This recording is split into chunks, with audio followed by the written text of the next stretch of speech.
I am Círyon of the Teleri, and I saw the first time elf killed elf. You may know the story if you know the deeper histories of the Eldar. You know that Fëanor swore an oath, that he demanded ships, that blood was spilled in the swan harbor of Alqualondë. You know that the Noldor were cursed for what they did, that doom followed them to Middle-earth, that this was the beginning of sorrows. But I was there on the docks when the Noldor came. I was there when words turned to violence, when friends became enemies, when the white stones of our harbor ran red with elven blood. I watched ships burn and heard the screams of my people as we were murdered by those we had called kin. This is my account of the Kinslaying, not the sanitized version told to spare feelings, not the excuses made by those who came after, but the truth, the horror of watching your own people turn on you, the betrayal that cannot be forgiven. The night the Firstborn proved we were capable of the same evil as Morgoth himself. Because before the Kinslaying, we believed elves were above such things, that we were immortal, wise, incapable of the darkness that plagued the world. That night, we learned we were wrong. Let me tell you what Alqualondë was before Fëanor came, because you need to understand what we lost to understand why I still weep for it after all these ages. Alqualondë was the haven of the Teleri, the third kindred of the Eldar.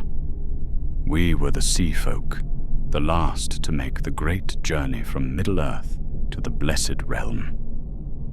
While the Noldor built their great cities of stone, and the Fëanor dwelt in the light of the two trees, we built our homes by the sea.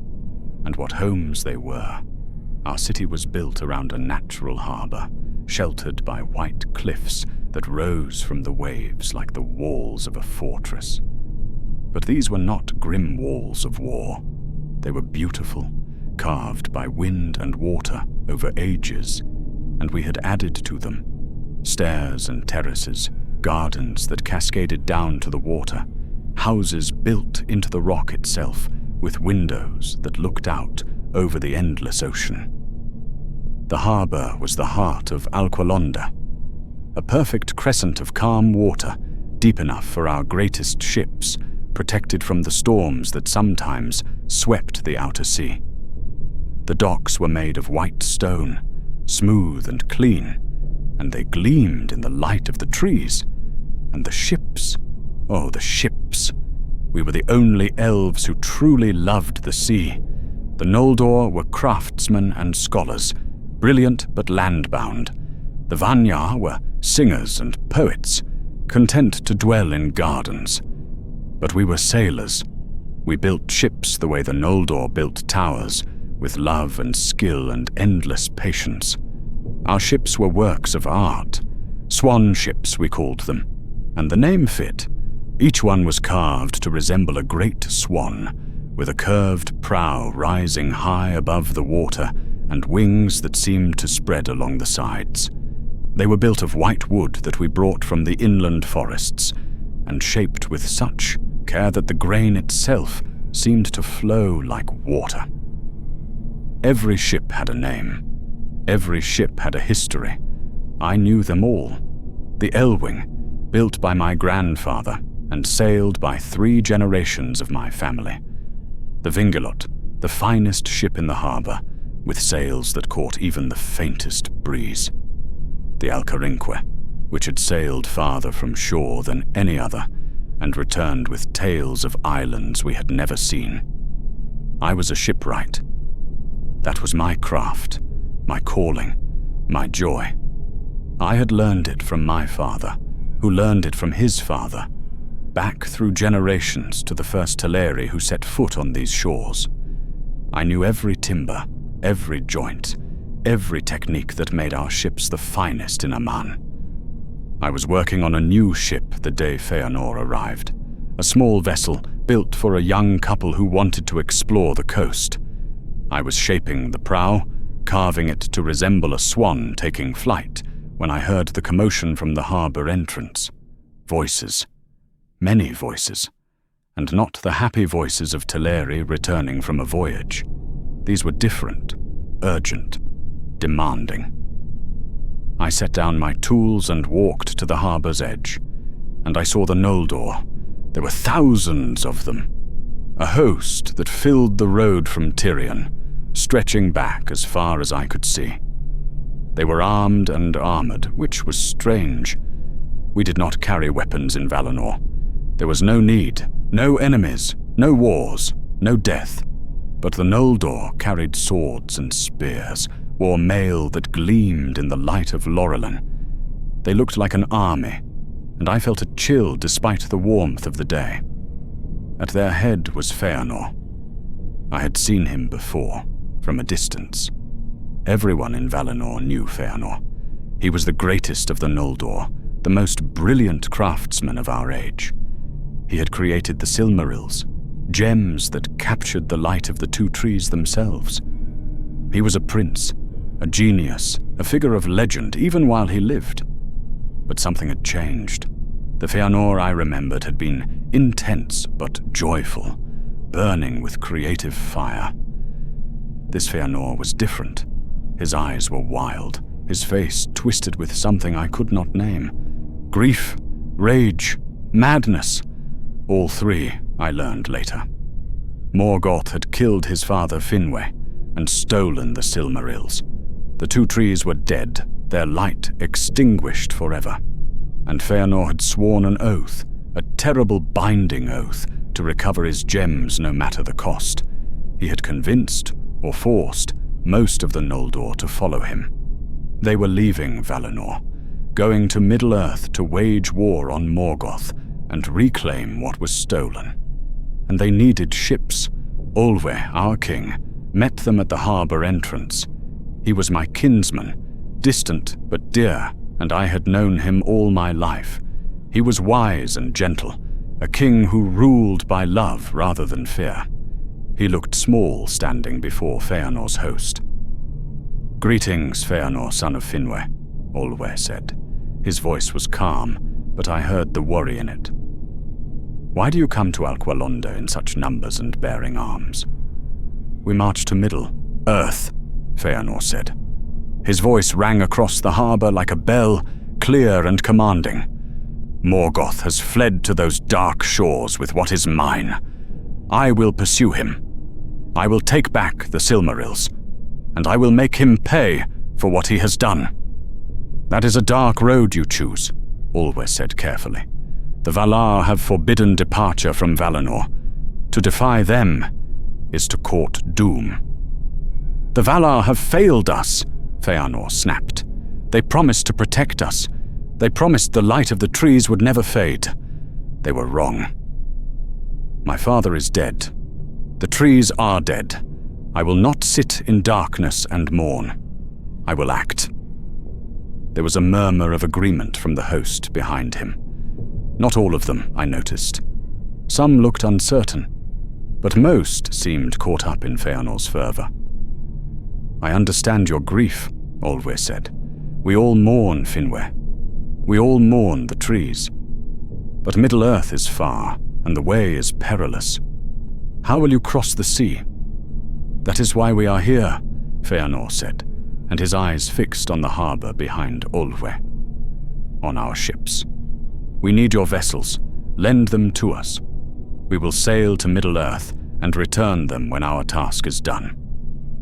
The harbour went silent. Every teller within earshot had stopped what they were doing to listen. Lend them our ships, our beautiful swan ships, built with love and skill, the pride of our people? "No," Olwe said quietly. Fëanor's expression darkened. "What did you say?" I said no. Olwe's voice was firmer now. "These ships are not mine to lend. They belong to my people. Each one is precious to those who built it and sail it, and I will not see them used for a war the Valar have forbidden." "The Valar have no authority over me," Fëanor said, his voice rising. "I am leaving their precious realm. I am going to fight evil while they sit in their gardens and do nothing. Will you help me or not?"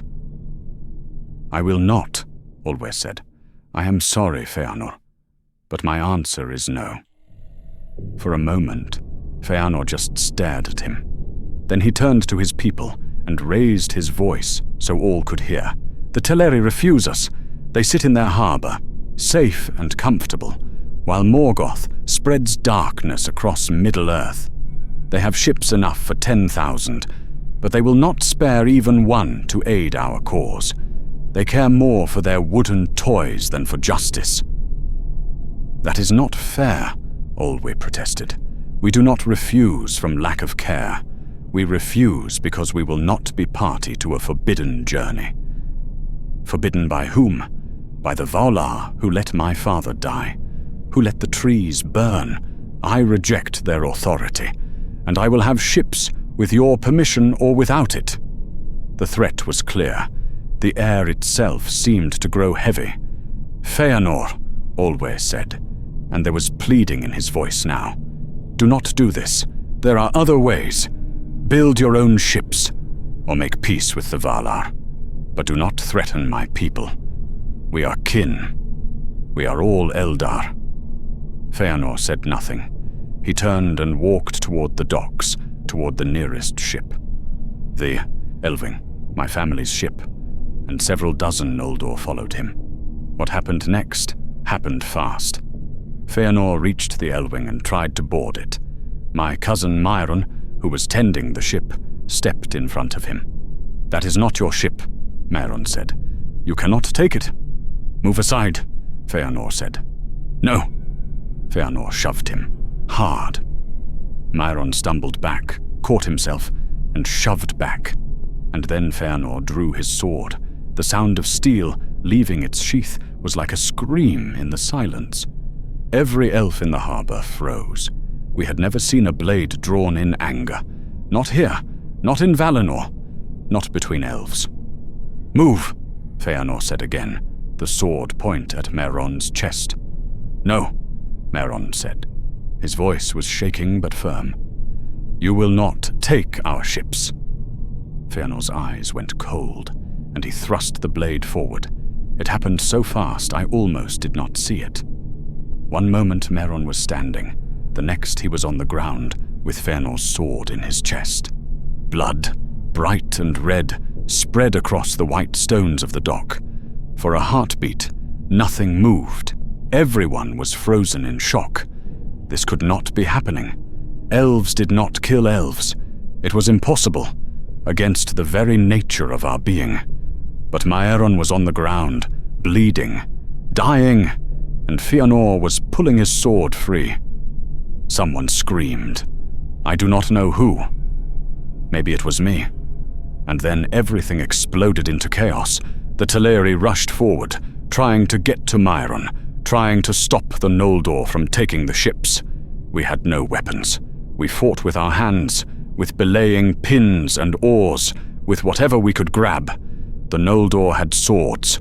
I saw Fëanor's sons join the fight. Medros, Maglor, Celegorm, all of them. They were shouting something about the oath, about necessity, about how this had to be done. But their words were drowned out by the sounds of battle. A Noldor warrior came at me, sword raised. I barely dodged. I grabbed an oar from a nearby boat and swung it at him. It caught him in the side and he staggered. But he recovered quickly and came at me again. I am a shipwright. I am not a warrior. I had never fought anyone in my life. But I fought then because I had no choice. The docks became a bloodbath. Teleri were falling everywhere I looked, cut down by Noldor blades, their blood staining the white stone red. We tried to defend our ships, but we were unarmed and unprepared. The Noldor had trained for war, had armor and weapons, and they were driven by Fëanor's mad certainty. I fought with everything I had.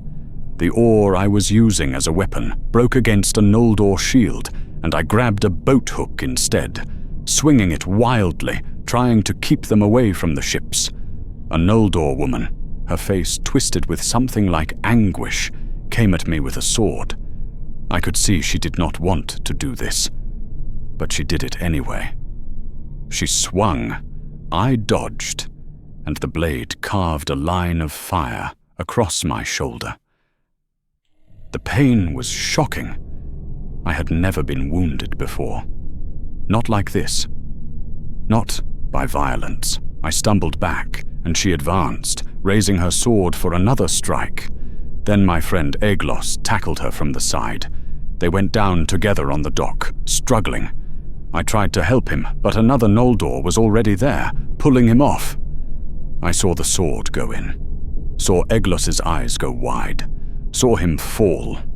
He had been my friend since childhood. We had learned shipbuilding together. He was supposed to marry in the spring, and now he was dead on the dock, his blood mixing with Maren's. I ran. Not from cowardice, but because staying meant dying, and I could not help anyone dead. I ran toward the inner docks where other Teleri were gathering, trying to form some kind of defensive line. My father was there. I saw him just as 3 Noldor warriors surrounded him. He had a hammer in his hands, a shipwright's tool, and he was swinging it like a weapon. He caught one of them in the knee, and the Noldor went down screaming. But the other 2 closed in. Their swords flashed in the light of Lorelei.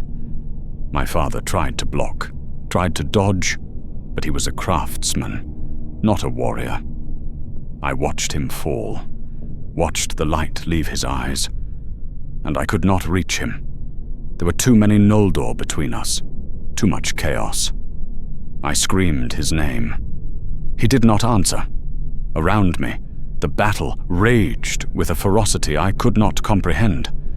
A young Teller, barely past his majority, tried to defend his family's ship with nothing but a wood axe. A Noldor spear took him in the chest and he went over the side into the water.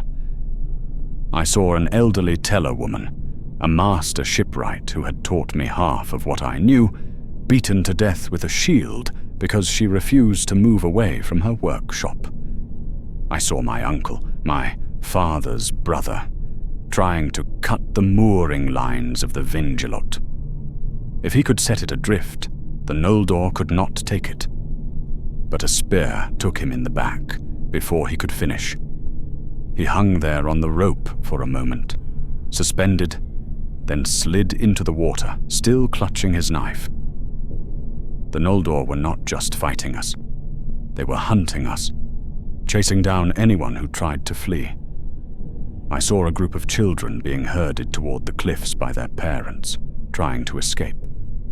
The Noldor let them go. They did not kill children, at least, but they killed anyone who stood in their way.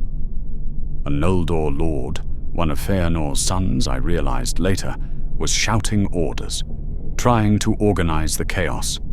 Some of the Noldor were just as horrified as we were.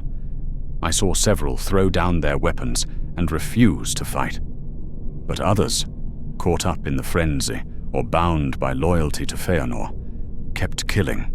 The white stones of our harbor, polished smooth over ages, were slick with blood. You could not walk without stepping in it. The beautiful carvings, the inlaid patterns of shell and pearl, all of it was covered in red. Olwe rallied what defense he could.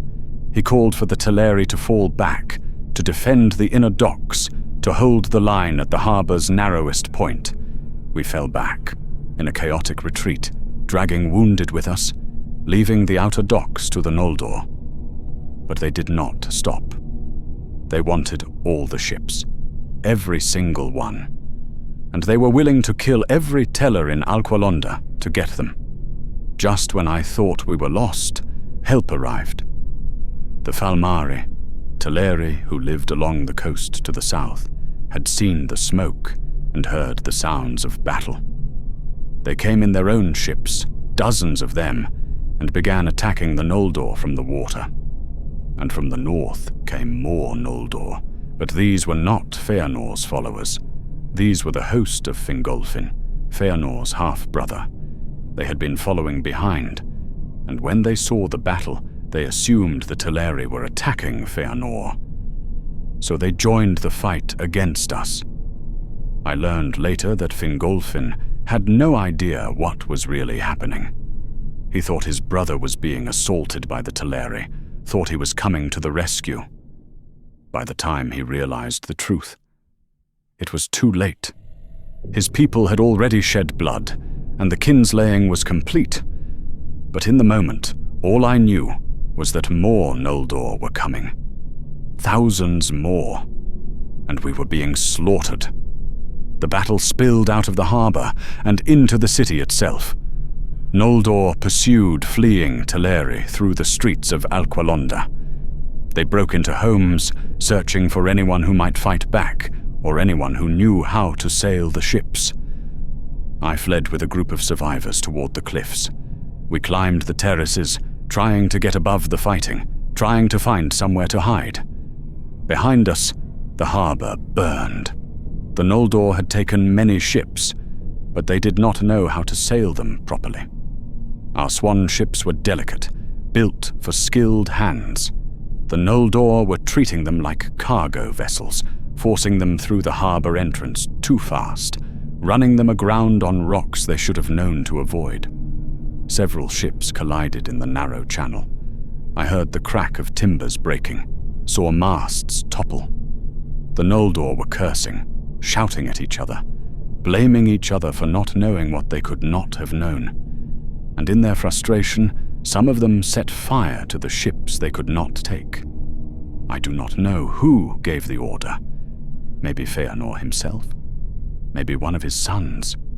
Maybe no one gave an order, and it just happened in the chaos. But I watched as torches were thrown onto the decks of ships that had been in my family for generations. The Elwing was one of the first to catch. The flames started at the stern and spread rapidly across the deck. The carved swan prow, my grandfather's masterwork, began to blacken and char. I could hear the wood screaming as it burned, a sound like nothing I had ever heard before. Other ships followed, the Alqualondë, which had sailed farther than any other. The Wingalot with its silver sails, the Erema that my friend Eglos had built with his own hands before the Noldor killed him. One by one they caught fire. One by one they burned down to the waterline and sank. Works of art, centuries of craft and love, reduced to ash and drifting embers. I watched from the cliffs as the harbor filled with smoke. The flames reflected off the water, turning it orange and red. It looked like the sea itself was burning. The heat was so intense I could feel it even from my distance, could see the air shimmer and warp above the fires. The swan prow of the Elwing was the last part to go. It stood for a moment, silhouetted against the flames, still beautiful even as it died. Then it collapsed into the water with a hiss of steam, and my family's ship was gone. 3 generations of memories, of voyages and stories, and the joy of sailing. All of it gone in an hour. And for what? So Fëanor could chase his revenge? So the Noldor could wage war on Morgoth? Our ships burned so they could pursue their oath. Our people died so they could leave Valinor. I wanted to scream. I wanted to rage at the Valar, at Fëanor, at the unfairness of it all. But I had no voice left. I could only watch and weep as everything I loved turned to ash. This was not war. This was not justice. This was murder and theft and wanton destruction. This was evil, and it was being done by elves, by the Noldor, our kin, children of Ilúvatar just like us. If elves could do this, what were we? What separated us from Morgoth? If we could turn on our own people with such savagery? The battle lasted through the night and into the next day. By the time it ended, thousands of Teleri were dead. Our harbor was a ruin, our ships stolen or burned, our city violated. The Noldor took what ships remained seaworthy and prepared to sail. It took them 3 days. 3 days of watching them load supplies, organize crews, argue about who would sail which ship. 3 days of watching them step over our dead like they were driftwood. Fëanor stood at the prow of the lead ship, the finest vessel in our fleet that they had claimed. He did not look back, did not acknowledge what he had done. He just stood there, eyes fixed on the horizon, already thinking about Middle-earth and his precious Silmarils. His sons were with him, all 7 of them, bound by that terrible oath. I learned their names later, and I have never forgotten them. Maedhros, Maglor, Celegorm, Caranthir, Curufin, Amrod, Amras. They would all die in Middle-earth, still chasing their father's dream. But that was no comfort to us. Fingolfin's host remained on the shore. They had realized what they had done. The horror of it was written on every face. They had come to defend their kin and had instead participated in a massacre. Some of them tried to apologize. They came to the city, unarmed, and tried to speak to survivors, to explain, to beg forgiveness. We drove them away with stones. I was one of those who threw stones. I am not proud of it, but I did it. Because how dare they ask for forgiveness? How dare they expect us to understand? They left. Fingolfin led his people away from Alqualondë, following the coast north. They would eventually cross the Helcaraxa, the grinding ice, rather than use the stolen ships. Many of them died in that crossing. I should feel sorry for them. I do not. When the Noldor were finally gone, we came down from the cliffs and entered the city. I was not prepared for what I saw. The harbor looked like something from a nightmare. Bodies everywhere. Teleri and a few Noldor who had fallen in the fighting. Some had died from wounds. Others had drowned trying to escape. Some had been trampled in the chaos. The water of the harbor was dark with blood. It had mixed with the salt water, creating a pink foam that lapped against the docks. Debris floated everywhere. Broken oars, torn sails, pieces of ships, and bodies. So many bodies. We organized into groups, some to tend the wounded, some to search the city for survivors, some to begin the grim task of identifying and collecting the dead. I joined the group collecting the dead. I do not know why. Maybe because I needed to see, needed to bear witness, needed to make sure every single one of them was accounted for. We started at the outer docks, where the fighting had been worst. Every body we found, we checked for signs of life. Most were clearly dead, but we checked anyway. Hope is a stubborn thing. I found Mairon first. He was still where he had fallen, Fëanor's sword thrust still visible in his chest. His eyes were closed now. Someone had done that, given him that small dignity. I knelt beside him and said the words we say for the dead. They felt inadequate. We carried him to the growing collection of bodies in the square, laid him gently beside others, and went back for more. My father was harder to find. The inner docks were a chaos of debris and blood. I searched for hours, checking every body, dreading what I would find, and desperately hoping I would not find it. I found him as the sun was setting. He had been pushed against a piling, half in the water. His hammer was still in his hand. His eyes were open, staring at nothing. I closed them and whispered his name and tried not to sob. We carried him to the square, laid him beside Mairon and the others. The collection of bodies was growing. Dozens, hundreds, too many to count. The work continued through the night. We brought torches and kept searching. The wounded we found were taken to the healing houses, where our best healers worked themselves to exhaustion, trying to save them. Many did not survive. The wounds were too severe, and we were not used to treating violence like this. By the second day, we had counted more than 2,000 dead. By the third day, the number had risen to 3,000. It kept climbing. Some bodies were never found, swept out to sea, or burned in the fires, or lost in the chaos. We marked them as missing, but we knew they were dead. Olwe was organizing everything. He looked like he had aged 1,000 years in 3 days. His robes were torn and blood-stained. His hands shook, but he kept moving, kept organizing, kept trying to hold what remained of our people together. "How many?" I asked him on the 4th day. He looked at the lists we had compiled, pages and pages of names. 4,217 confirmed dead. Another 600 missing, presumed dead.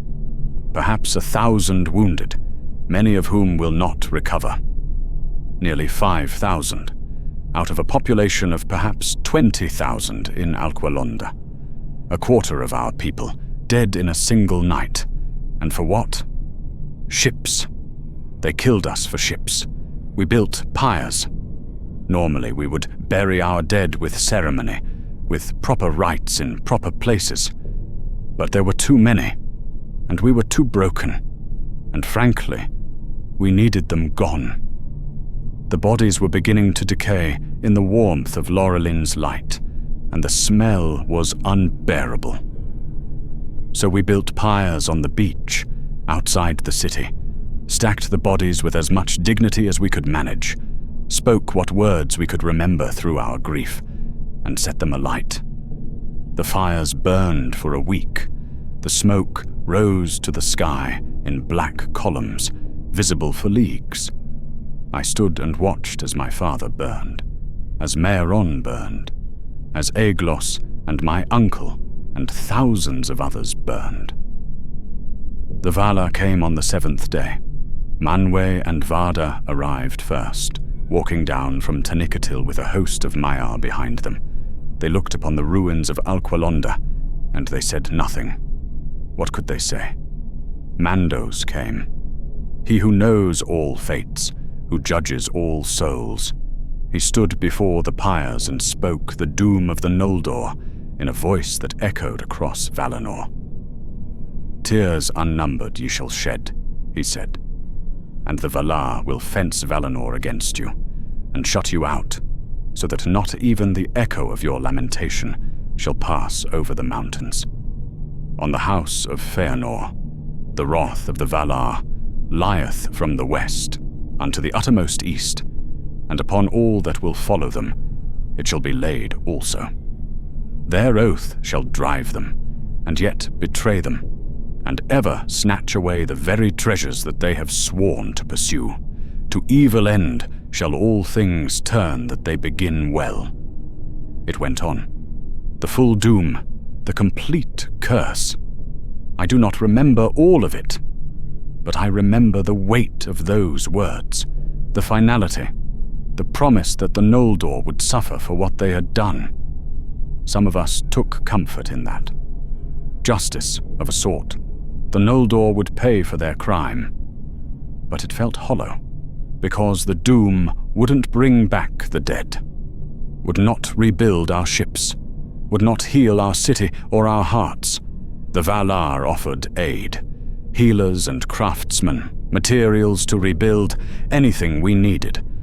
But they could not stay, could not undo what had been done. They left after a few days, and we were alone with our grief. I stayed in Alqualondë after the Kinslaying, not because I wanted to, but because I had nowhere else to go. This was my home, ruined as it was. We rebuilt, slowly.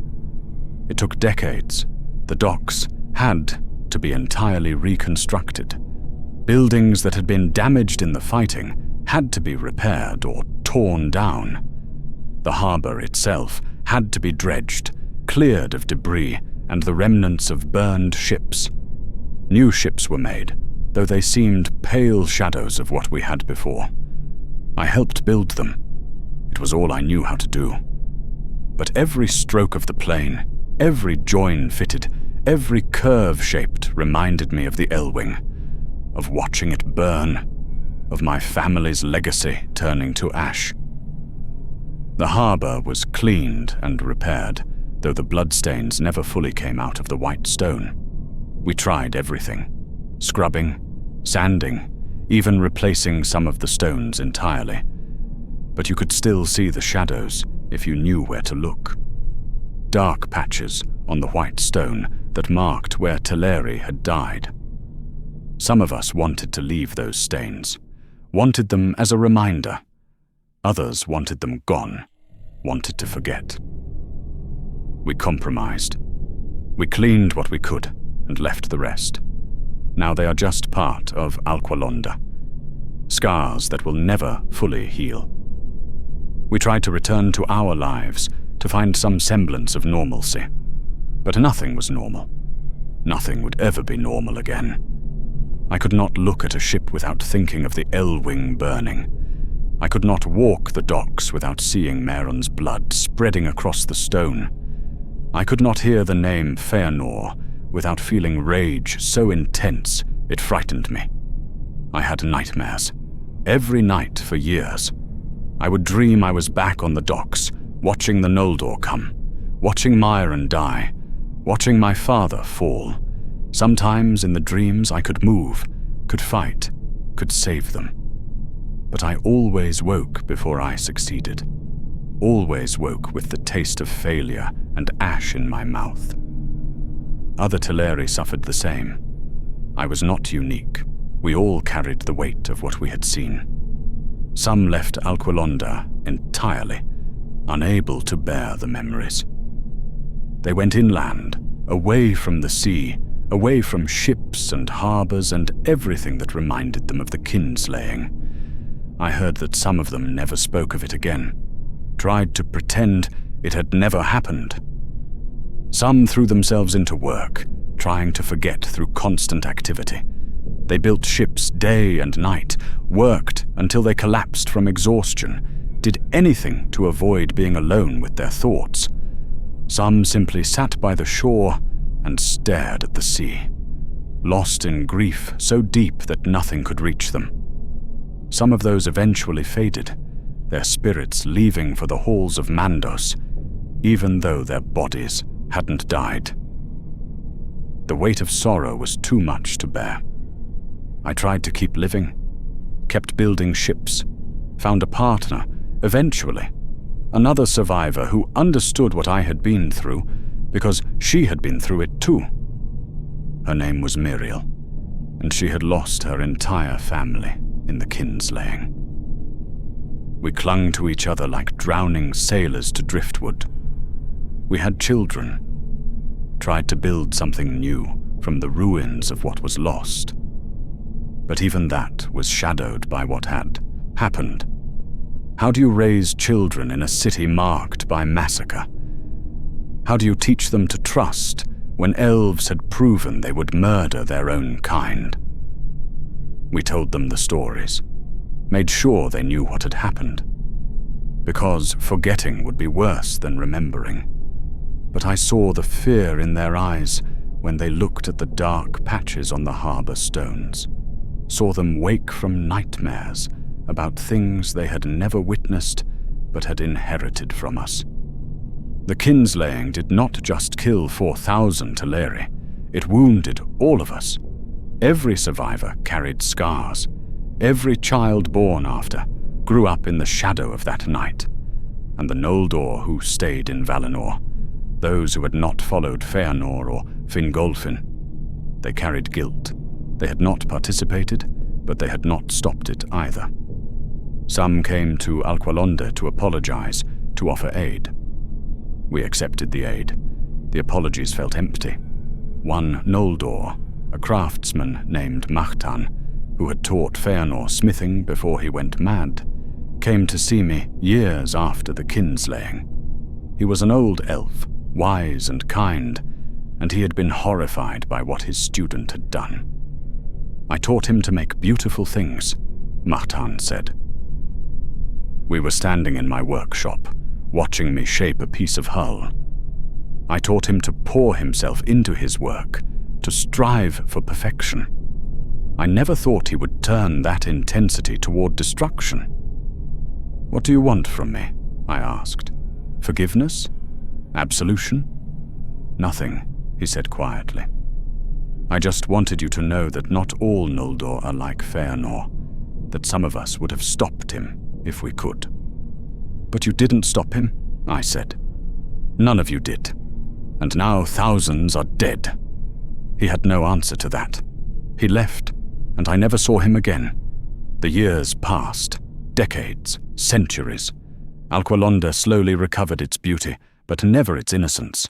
We were changed, harder, more wary. We no longer believed that being in Valinor meant we were safe.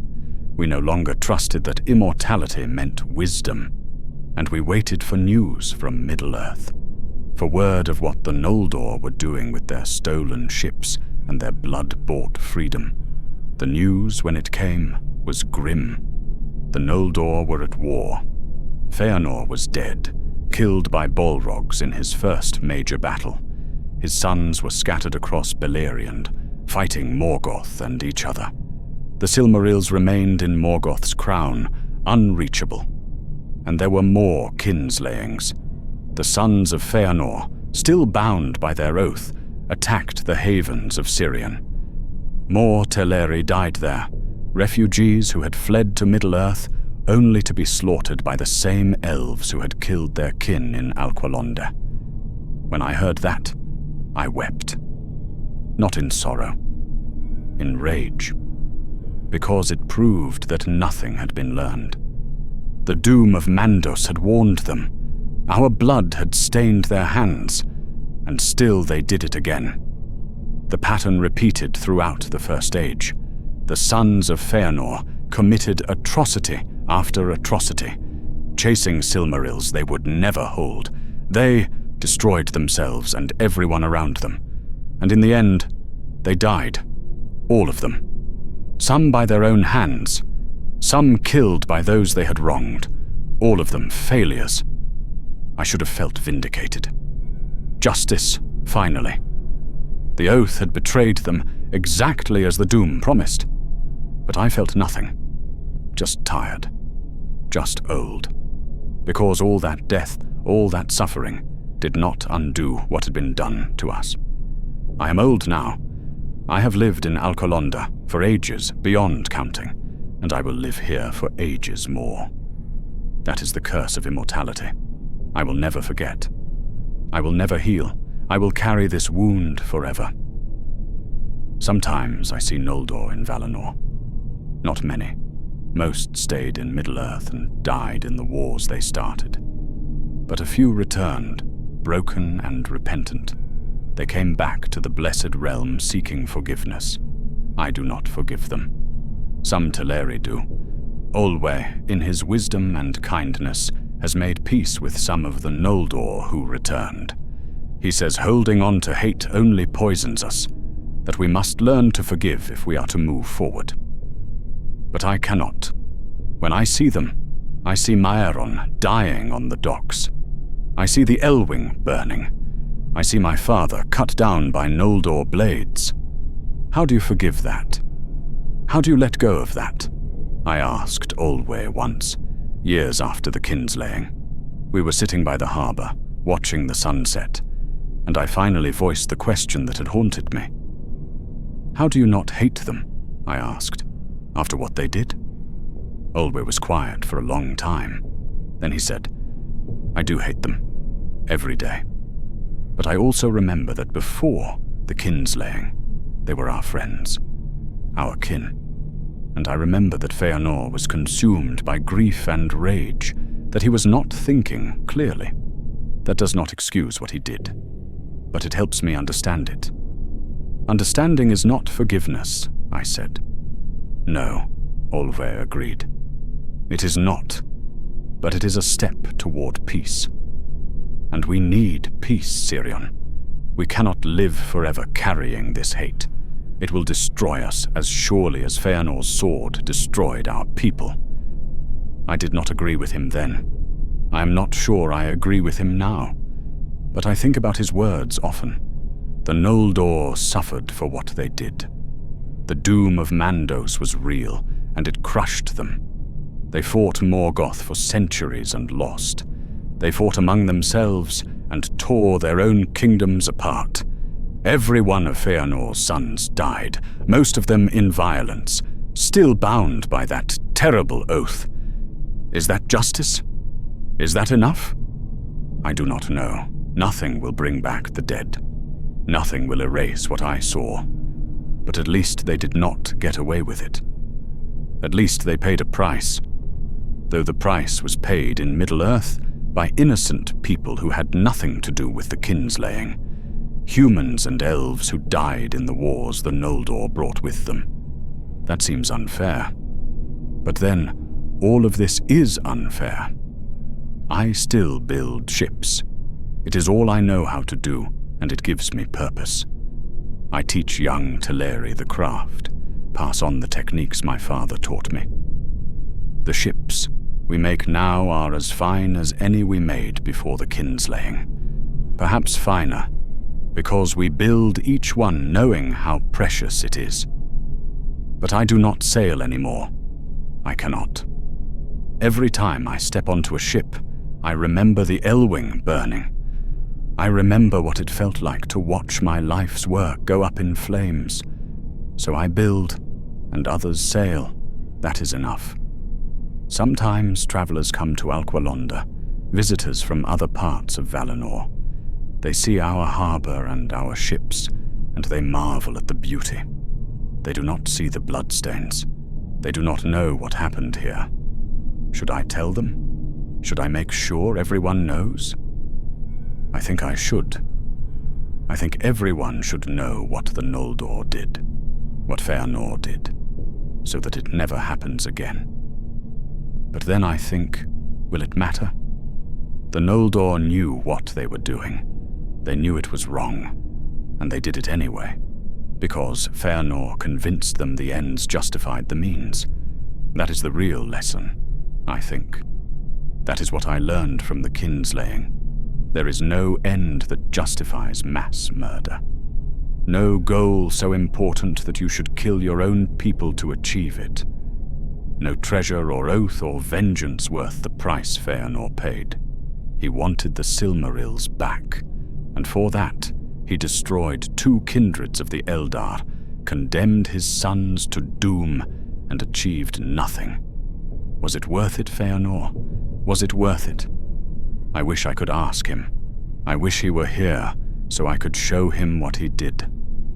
The harbor where we rebuilt, the memorial stones with thousands of names carved on them, the empty places where families used to live. But he is not here. He died in Middle-earth, fighting the enemy he swore to destroy, and his spirit went to the halls of Mandos. They say he will not be released until the breaking of the world. Good. Let him sit in those halls for eternity. Let him think about what he did. Let him count the cost of his precious oath. Because we certainly did. I will end this account with a warning. If you hear someone speak of noble causes and great oaths, if you hear them say that the ends justify the means, that some goals are worth any price, that you must be willing to do terrible things for the greater good, do not believe them. Fëanor said those things. He was convincing. He was brilliant and charismatic, and he made it all sound so reasonable. Of course we must pursue Morgoth. Of course we must recover the Silmarils. Of course we must do whatever is necessary to achieve our goals. And thousands of Teleri died because of it. The kinslaying was not a tragic accident. It was not a misunderstanding or a mistake. It was murder. Premeditated, deliberate murder. Fëanor decided his wants were more important than our lives, and he killed us to get what he wanted. That is evil. Pure and simple. I do not care how noble his cause seemed. I do not care how justified he felt. He murdered my cousin. He killed my father. He destroyed my city, and stole our ships and left us broken.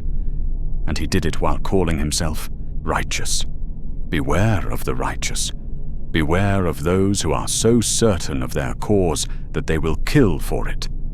Beware of oaths that demand blood. Beware of leaders who say you must sacrifice others for the greater good. Because the kinslaying at Alqualondë was the first time elf killed elf, but it was not the last. Fëanor's sons continued the pattern. They murdered more Teleri at the havens of Círyon. They turned on their own Noldor kin in the war for the Silmarils. The pattern repeated again and again, each time justified by the oath, each time making things worse. That is what happens when you decide ends justify means. It does not stop. It cannot stop. Because once you cross that line, once you decide murder is acceptable, there is no line you will not cross. Fëanor crossed it, and he damned his entire people. I survived the kinslaying. I rebuilt my life. But I will never forget what I saw. Never forgive what was done. And I wanted to make sure someone knew. Someone remembered. Someone understood that this was not a glorious rebellion or a tragic necessity. It was a massacre, and it was wrong. If you have stood with me on the blood-stained docks of Alqualondë, if you have watched friends and family murdered by those they trusted, if you have learned that immortality does not grant wisdom, and that even the blessed can fall to evil, then you understand why these stories must be told. The kinslaying was not ancient history.